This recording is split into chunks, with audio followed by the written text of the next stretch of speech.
So last week, my video expose on Nestle and their horrible, disturbing practices in Malaysia that are leading to obesity went viral.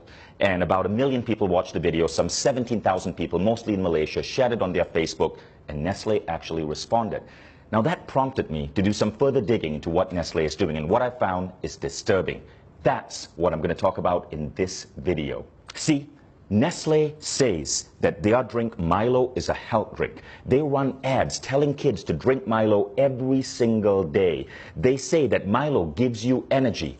What they don't say is that Milo actually makes you fat, that no real athlete would put this in their body, and that energy comes from sugar spikes. This is milk, and this is actually Nestle milk. So see, Nestle, I don't dislike all your products. Your milk is actually pretty good. I wish you would stick to milk rather than coming up with useless crap like Nesquik and Milo.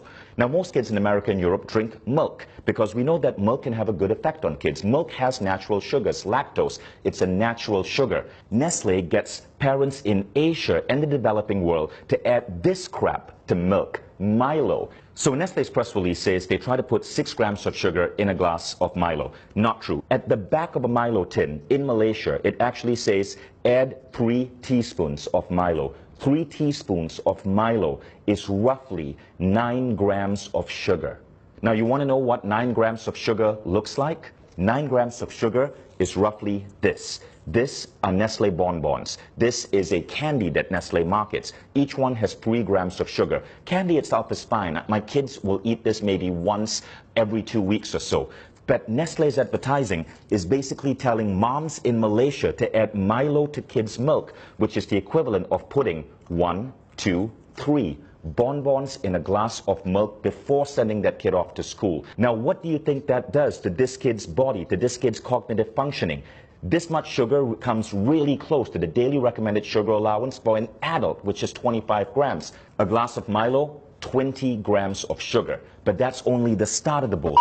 Everybody in Malaysia knows that most Malaysians don't just drink Milo with milk. They often take Milo powder and add this to it. This is sweetened condensed milk. In Malaysia, because of Nestle's marketing that says Milo is healthy, people feel it's justified to add sweetened condensed milk on top of their Milo, creating what is in fact a sugar bomb with up to 40 grams of sugar into a child in the morning before sending them to school.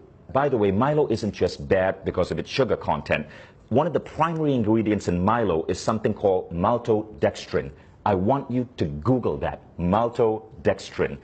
This is what Nestle is having us put into the bodies of Malaysian children. Now, if you think Nestle is content with just screwing up kids' milk drinking habits in the developing world, think again. This is what a reader sent me from Australia. In Australia, the Nestle ads for Nesquik, their chocolate milk drink, says, make ordinary milk into extraordinary. Ordinary milk is a nutrient-dense drink that's healthy for kids. But Nestle is getting kids to pour this crap called Nesquik into their milk. Now, you want to know the sugar content of Nesquik? Check this out.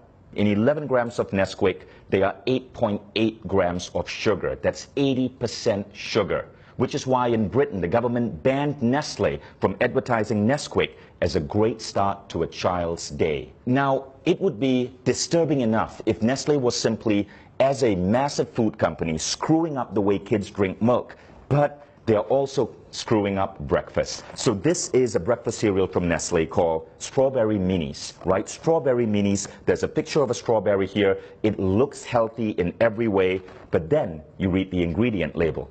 And by law, Nestle has to list ingredients in order of most common. Here's the ingredient label for Strawberry Minis. Number 1 ingredient, sugar. Number 2 ingredient, palm oil. Number 3 ingredient, glucose syrup. Number 4 ingredient, maltodextrin. Number 5 ingredient, cornstarch. Number 6 ingredient, salt. You don't get to strawberry till number 7, and it's strawberry powder, 0.3%. 0.3%, 1/300 of this is actual strawberries. Nestle, why don't you be honest and just call this sugared maltodextrin minis? At least there'd be truth in your advertising. Now, in the press release, Nestle justifies the addition of sugar in this way. It's to maintain the taste that Malaysians are used to. That's like a drug dealer saying, I have to keep giving my client cocaine because he's used to the high of cocaine. which is an actual apt example because scientific studies are now showing that sugar is as addictive as cocaine. Consuming sugar produces effects similar to that of cocaine, altering mood, possibly through its ability to induce reward and pleasure, leading to the seeking out of sugar. Nestle puts sugar in their products because it gets you hooked on them, so you keep buying Nestle products, which is why their stock is continuously growing the more addicted you get. Nestle has successfully made Malaysia the world's highest per capita consumers of Milo. Nestle's mission and vision say this: to be the world's leading nutrition, health, and wellness company. Let's think about that. If the world's leading nutrition, health, and wellness company is telling our children to pump this into their body, what does this say about the future of the human race? And I am not at war with you. We, the 17,000 people who shared my video, the millions who viewed it, we all are at war with bad health and obesity. It's killing us, literally. It's making our kids obese. It's reducing the performance of our children in school. All we want you is to be on our side and to live up to your damn mission. And that means being truthful in your advertising and not putting craptastic, sugary like this and calling it food. Now, Nestle has been in controversies before. There was the baby powder controversy. Millions of babies malnourished because Nestle convinced women in India and Africa to feed their babies Nestle baby powder rather than breast milk. There is the water controversy in the United States, where Nestle has become the world's biggest supplier of bottled water, and in many cases convincing people that they need to buy expensive plastic bottled water, which ultimately causes mass plastic pollution, huge greenhouse contribution, rather than drink the water from their tap, which in many places is actually clean. All of these controversies were exposed. Nestle had to change practices because people like you spoke up. People like you would not let a large corporation get away with the lies, which is why I really appreciate you guys who shared that last video. There was something Nestle said in that press release that I really liked, and we got to give them credit for. They said, in line with the ever-evolving needs of our consumers, we continuously make efforts to produce healthier and tasty products. You know what this means, people of Malaysia, Australia, Indonesia, the Philippines. Nestle says they're listening to you, so make your voices heard. Share this video, dub this video in your native language. You can even take the script from this video and the previous video, act it out yourself, put it up on your YouTube channels. You get the views. Share it with your friends on WhatsApp, share it on Facebook, spread this video. Nestle says they are listening to you. Let's see if that's true or it's another Nestle lie. Thank you all in advance for sharing this. And Nestle, I look forward to your next press release.